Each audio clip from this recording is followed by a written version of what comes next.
trópico.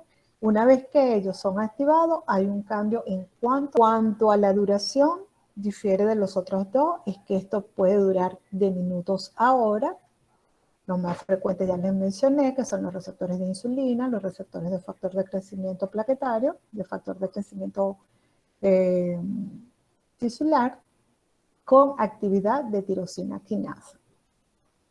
Cuando se activan este tipo de receptores, lo que van a crear son una autofosforilación y que posteriormente, entonces, las demás enzimas se fosforilan, pues, por decirlo así. ¿Y qué es lo que hacen ellos? Modifican la estructura del receptor. Aquí tenemos el ejemplo de la insulina. Fíjense, esta sería la cadena alfa, el sitio de reconocimiento del ligando endógeno, o en este caso cuando uno usa un fármaco que actúa sobre el receptor, y los que se van a fosforilar serían la cadena beta.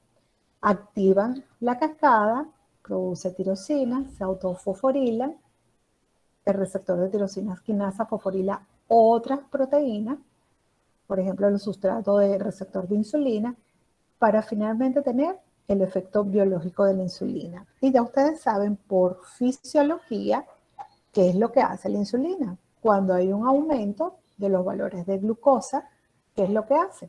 Fíjense, hay como que una señal a este receptor de la insulina para que se exprese la insulina, que sería en este caso el ligando endógeno, porque hay aumento de glucosa a nivel extracelular, se une. ¿Qué es lo que hace? Al unirse la insulina, hay un cambio en la conformación. Y acuérdense que los transportadores de glucosa, que están tanto a nivel hepático como a nivel de tejido muscular, cambian su conformación. ¿Para qué? Para que finalmente la glucosa que está a nivel extracelular pueda introducirse al medio intracelular y por lo tanto disminuir los valores de glucosa a nivel sanguíneo. Una vez que, por supuesto que ocurre todo esto, los receptores, por supuesto, van a quedar libres para poder seguir entonces activándose esta cadena de señalización. Eso es uno de los ejemplos. El cuarto receptor, de los cuales forma parte de los receptores que ustedes tienen que aprenderse, son los receptores intracelulares. A diferencia de los otros tres receptores que hemos venido viendo, estos no tienen dominio transmembrana. Tienen un amino terminal intracelular y un carboxilo terminal intracelular, que sería el lugar de reconocimiento. En este tipo de receptores hay una proteína de choque térmico que hace que todo este proceso ocurra de manera simultánea y de manera como que ayudando a ese ligando endógeno o al fármaco para que puedan atravesar la membrana. Y una de las características que debe tener este tipo de ligando endógeno o de el fármaco que van a usar este tipo de receptores es que tienen que ser moléculas liposolubles. No hay dominio transmembrana, sino que están dentro de la membrana, en el citosol o bien sea dentro del núcleo celular. ¿Cuáles son estos tipos de drogas o ligando endógenos que usan este tipo de receptores? Las hormonas esteroideas, las vitaminas D, el ácido retinoico, las hormonas tiroideas, entre otros fármacos o ligando endógenos que usan este tipo de receptor. Difiere de los otros porque están dentro del citosol o dentro de la célula. El objetivo primario de los receptores intracelulares activados, ¿cuáles son? Los factores de transcripción en el núcleo. O sea, ellos lo que van a hacer es que van a hacer una transcripción del ADN en ARN y la traducción subsecuente de ARN en proteína. El efecto de los fármacos o los ligandos endógenos que activan los receptores intracelulares son proteínas estructurales, pueden ser enzimas, ARN y ribosomas. O sea, ya ustedes saben qué es lo que va a suceder aquí. un cambio en la conformación de ADN con ARN. Ejemplos de algunas drogas, como ya les mencioné, cuáles serían los ligandos endógenos. Generalmente cuando se usa antineoplásico es precisamente para que haya una alteración a nivel de la molécula de ADN o ARN. Otro ejemplo que no sean antineoplásicos es cuando se usan antibióticos, como pudiera ser, acuérdense que a pesar de que los antibióticos no tienen receptores, pero las moléculas diana, cuando usamos un antibiótico, es la bacteria. En este caso, cuando se usa antimicrobianos como el trimethoprim sulfa, lo que hace es que altera la enzima reductasa de hidrofolato, sería el objetivo, en las bacterias, y cuando se utiliza los macrólidos, entonces es que alteran la subunidad ribosómica 50S de la bacteria, a pesar de que no son receptores estructurales como lo veníamos estudiando, pero la diana de estos tipos de fármacos serían las bacterias, que serían los receptores. Y esto es lo que sucede específicamente cuando se le da el fármaco, tiene que atravesar el citosol y llegar hasta el receptor para entonces, cuando se forma el complejo fármaco-receptor, lo que hace es que altera todo lo que conforma a la parte de ADN y ARN de la célula para ver los efectos biológicos. ¿Preguntas hasta ahora? Estos serían los 4 tipos de receptores que nosotros estudiamos.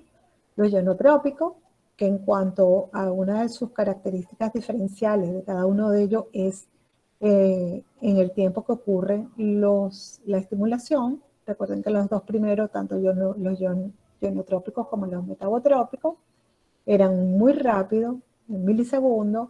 Aquí lo que hace es alteración de los flujos iónicos, de todo lo que ustedes conocen, los que están acoplados a proteína G, un efector celular, para producir segundo mensajero, o para también alterar lo que es la conductancia de los iones a través de la célula.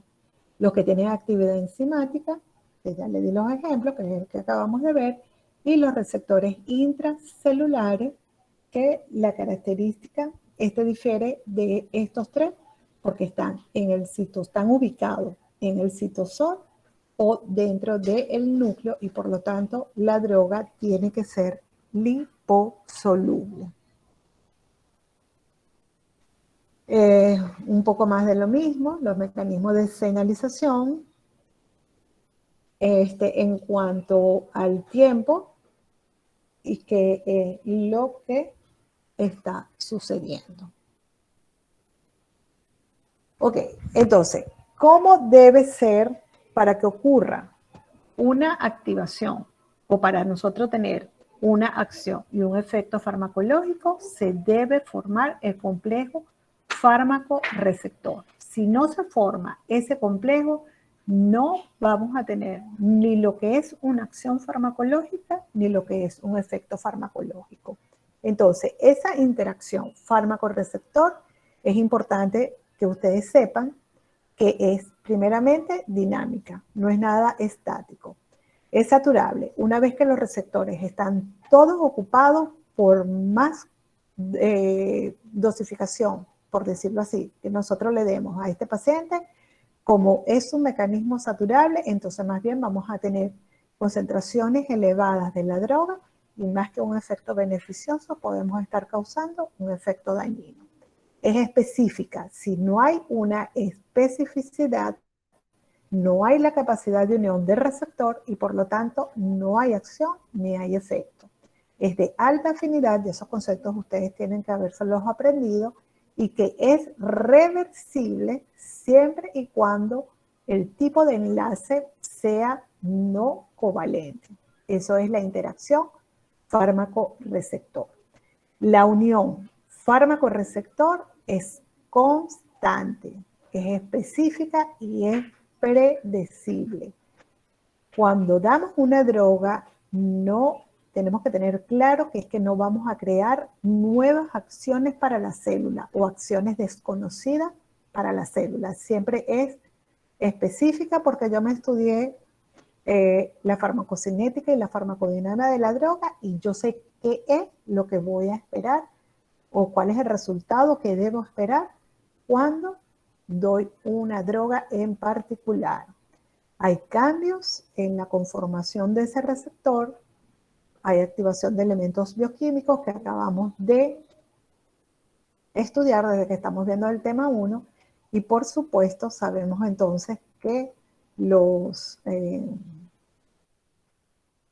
que si nosotros tenemos todo esto que se cumple, vamos a tener un efecto farmacológico. Y previo al efecto farmacológico, ¿qué tenemos? Acción farmacológica. La acción farmacológica. Si no hay acción farmacológica, no vamos a tener un efecto farmacológico. ¿Por qué? Porque no entramos a la clase de la profe o entramos, pero no hicimos hincapié, no estudiamos la farmacodinámica y entonces no voy a tener el efecto que estoy buscando. Como bien, los receptores son estructuras biológicas que están en el organismo.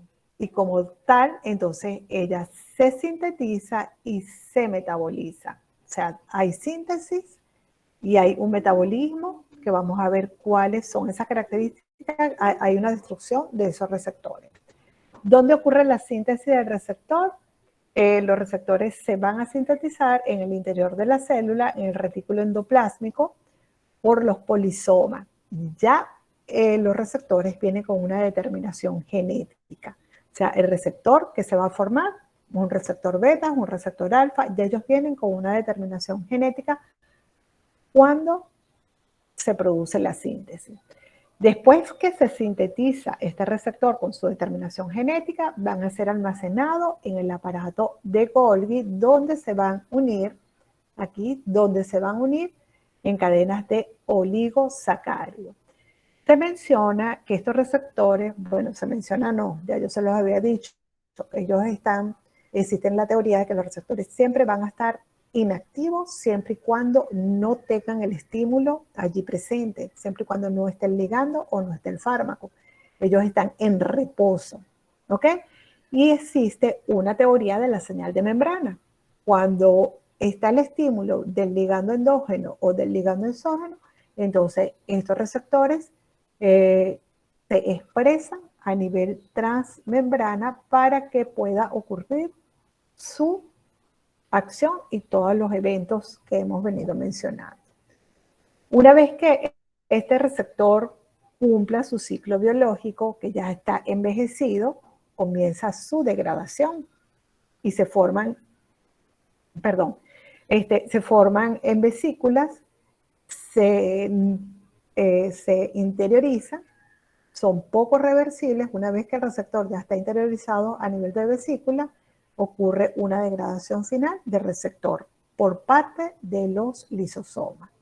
Entonces, los receptores, como toda proteína, poseen un ciclo biológico determinado. Generalmente hay un equilibrio entre lo que es la velocidad de recambio, lo que es el proceso de síntesis y el proceso de desintegración. Debe estar teóricamente en condiciones fisiológicas, debe existir un equilibrio. ¿Cuándo va a estar, por ejemplo, no, que el organismo necesita que se sintetice más receptores?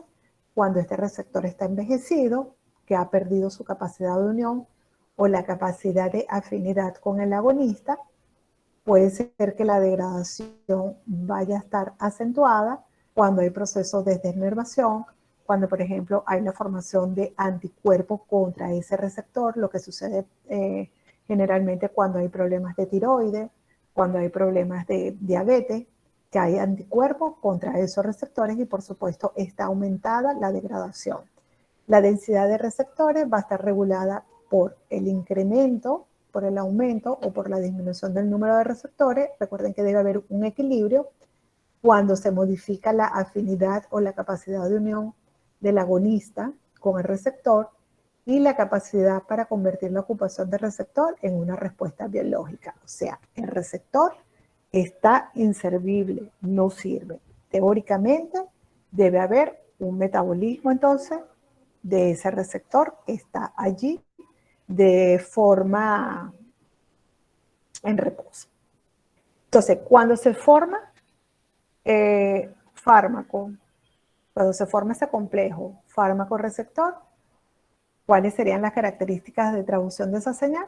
Prácticamente lo más importante es, en primer lugar, que la capacidad de amplificar señales pequeñas. O sea, tengo una señal pequeña, necesito pasar información para tener una acción y un efecto farmacológico.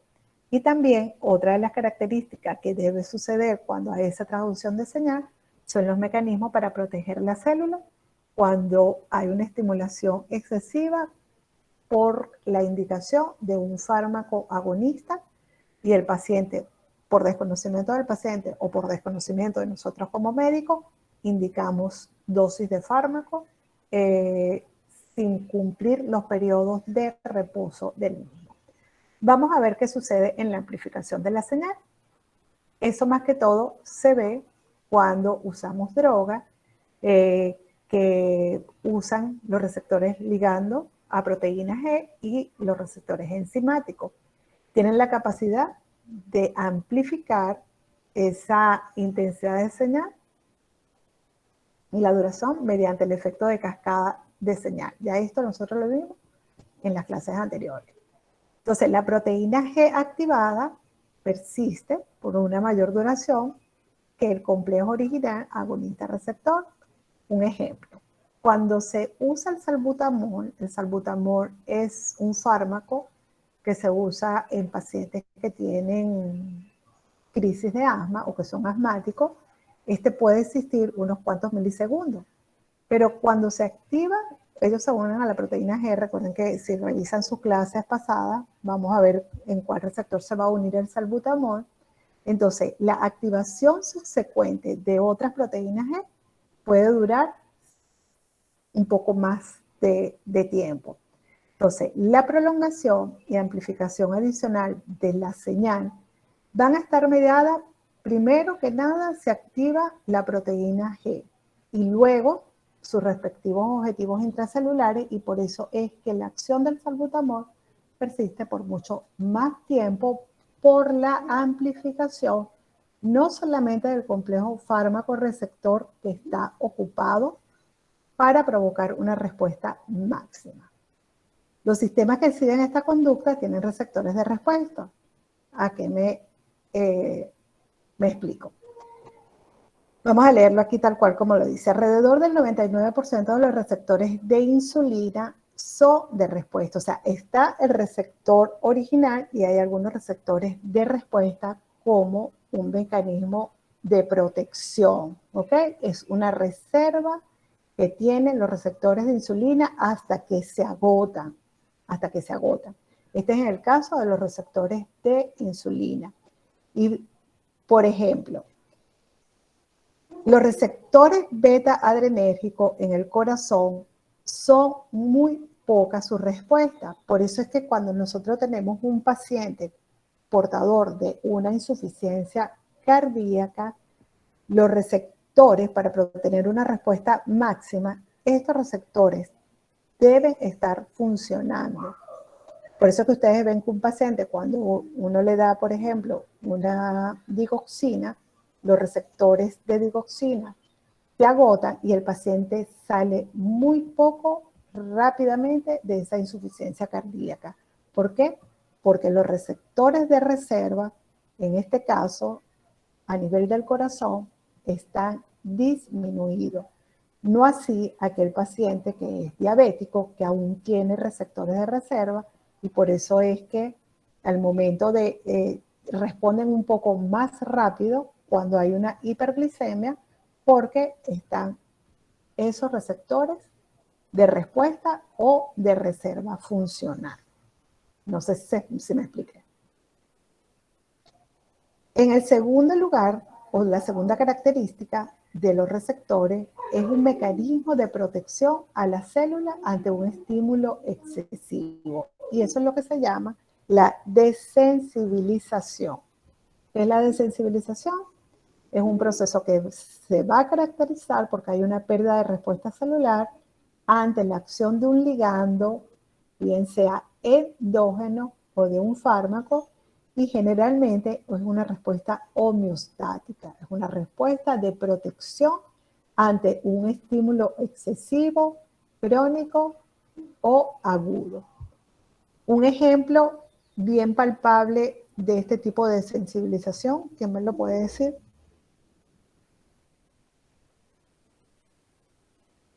¿O qué se les ocurre?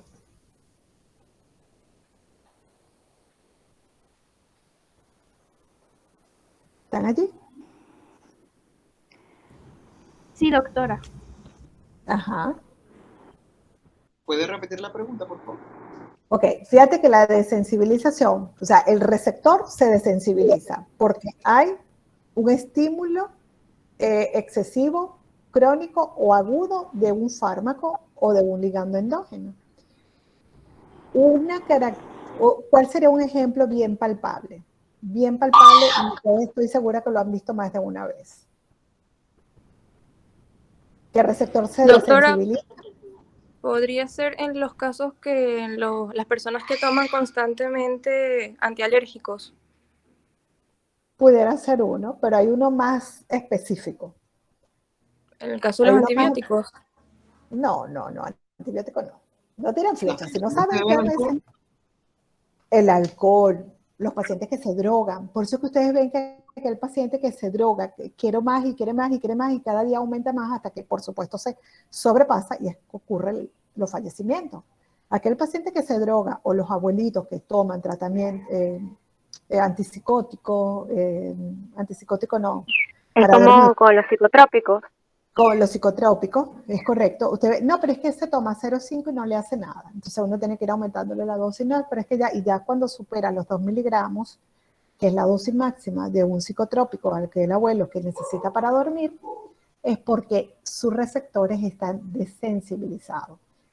Aquellas personas que se drogan necesitan cada día más y más y más y más porque sus receptores están desensibilizados.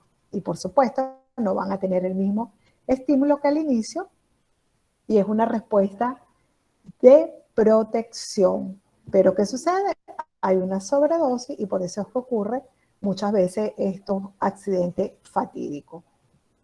Ustedes han conocido mucho. Ok, entonces la traducción de señal, que era lo que estábamos viendo, la desensibilización y la regulación negativa de los receptores, se da por una administración continua, bien sea de un agonista o un antagonista. A menudo conduce a cambios en la capacidad de respuesta del receptor. El receptor puede desensibilizarse cuando hay una excesiva estimulación por parte de un agonista. Eso es desensibilización. Entonces, ¿qué vamos a obtener? Una respuesta disminuida. Y esto se conoce como taquifilaxia. Que no se les olvide. Taquifilaxia, respuesta disminuida de un receptor ante la presencia de un agonista. ¿Qué sucede? Hay una fosforilación que hace que los receptores no respondan, se agotan. Además, los receptores, ¿qué pueden hacer? Por mecanismo de defensa, internalizarse, introducirse dentro de la célula, no van a estar disponibles para la interacción de agonista adicional. Algunos receptores, en especial los que son de canales iónicos, requieren un tiempo limitado después de la estimulación antes de que puedan volver a activarse. ¿Y esto es debido a qué? Porque necesitan los ionotrópicos un tiempo.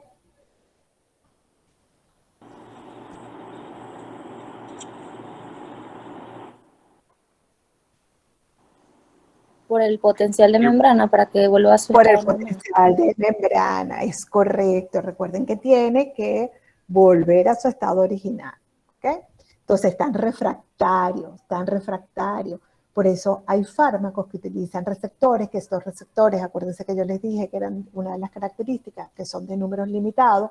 En el caso particular de los digitálicos que se utilizan en los pacientes con insuficiencia cardíaca, queremos usar una digoxina, nosotros tenemos que usar dosis baja precisamente para que los receptores de reserva son muy pocos y no agotarlo. Y este paciente pueda salir rápido de esta insuficiencia cardíaca. Entonces tenemos que aprendernos la farmacocinética, que es lo que vamos a ver en el tema 2, de las drogas en particular. Entonces, esta desensibilización puede ser de dos tipos. Puede ser homóloga o puede ser heteróloga. La homóloga, ¿qué es lo que sucede? Hay una pérdida de capacidad de respuesta celular.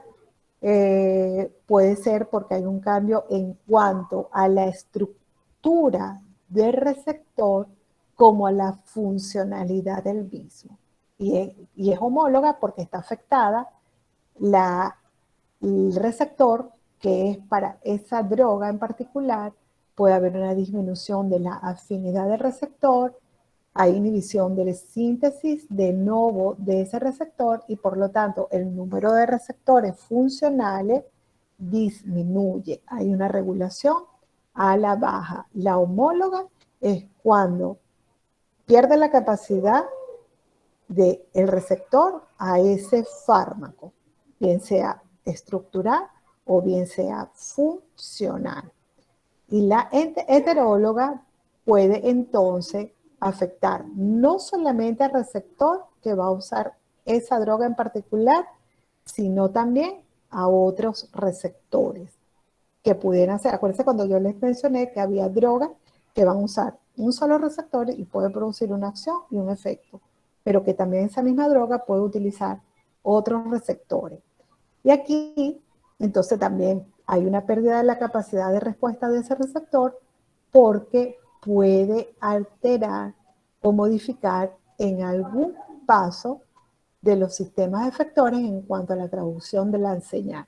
O sea, puede ser que si ese receptor utiliza un efector y un segundo mensajero, no se va a producir la señal para que genere o se forme ese segundo mensajero. Incapacidad para liberar un segundo mensajero. Por eso es que es heteróloga. Puede afectar tanto al propio receptor que va a usar ese fármaco y a los otros receptores que están a su alrededor y puede también alterar cualquier mecanismo o cualquier paso de cuando se da la cascada de la transmisión de la señal. Disculpe, doctor, ¿puede repetir que le escuchó como entrecortado? En la heteróloga puede afectar. Acuérdate, si nosotros damos una droga en particular, una droga A, vamos a mencionarle un nombre, una droga A, va a usar un receptor A, pero también puede afectarse el receptor B. Recuérdate que tienes distintos fármacos, pueden usar varios receptores para amplificar la señal. En este caso también puede ser que esté alterada en cualquier parte del sistema de traducción de la señal.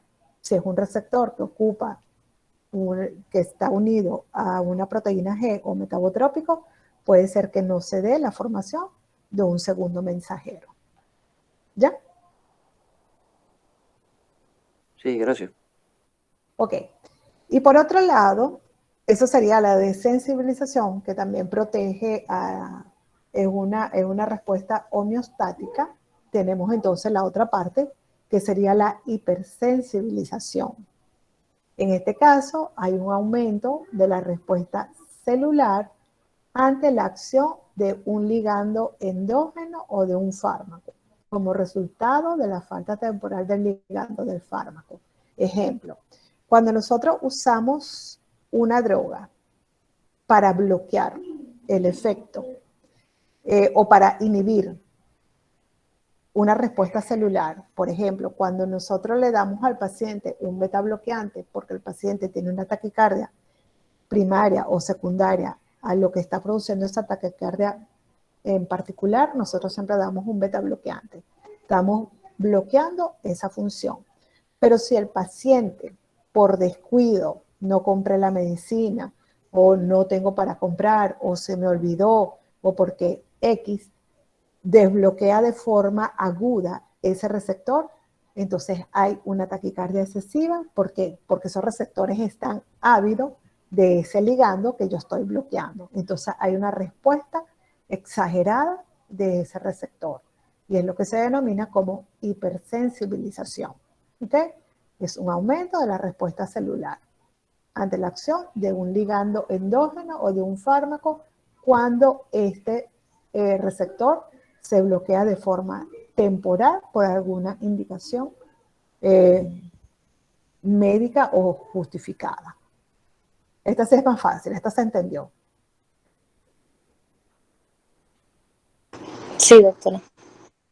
Ok. Sí, Entonces, en la hipersensibilización, la exposición repetida a un receptor, a un agonista, resulta de una regulación positiva a los receptores. O sea, ese receptor está bloqueado, pero de repente lo desbloqueamos. Por supuesto, hay una mayor producción de receptor o hay una mayor activación de ese receptor ante la ausencia de, o ese bloqueo de forma temporal. Hay una regulación alta de receptores que son más sensibles a los agonistas. Yo creo que con esta lámina no hemos terminado este tema aún, pero sí terminamos la parte de los receptores, la importancia de ellos en qué radica. Determina en gran medida las relaciones cuantitativas entre la dosis de un fármaco y sus efectos farmacológicos. La selectividad de la acción de los fármacos es función de los receptores. Recuerden que la activación de un receptor tiene que ver con las propiedades de las drogas, su tamaño, la forma, la carga eléctrica de un fármaco determinará si es compatible o no a la interacción con un receptor en particular. Los receptores sirven como intermediario entre lo que son las acciones de los antagonistas farmacológicos. Eso va a depender de cuál es el efecto que yo quiero en particular. Y que existe una respuesta, esto lo vamos a ver más amplificado mañana, vamos a ver la relación, vamos a tocar esta parte, cuando hay una respuesta máxima. Recuerden que son saturables, por eso es que cuando generalmente eso se ve mucho más en lo que es el área pediátrica, el niño tiene fiebre, la mamá le da la dosis que le indica el pediatra, pero la mamá vuelve y llama al pediatra y el pediatra dice darle un poquito más y darle un poquito más. ¿Qué estamos haciendo? Recuerden que son saturables los receptores. Y secundariamente, ¿qué podemos ver? ¿Podemos ver un efecto? ¿Podemos ver un efecto qué, muchachos?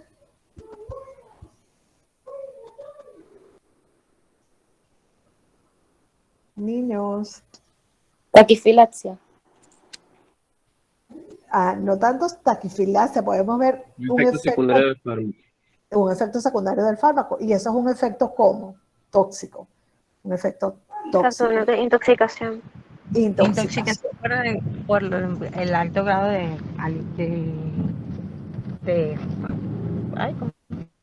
De concentraciones de la droga a nivel sanguíneo. Y eso es lo que vamos a ver un poquito mañana y cuando veamos farmacocinética. Y también entonces puede haber desensibilización del mismo. Pregunta, niños, bachilleres. ¿Alguna duda?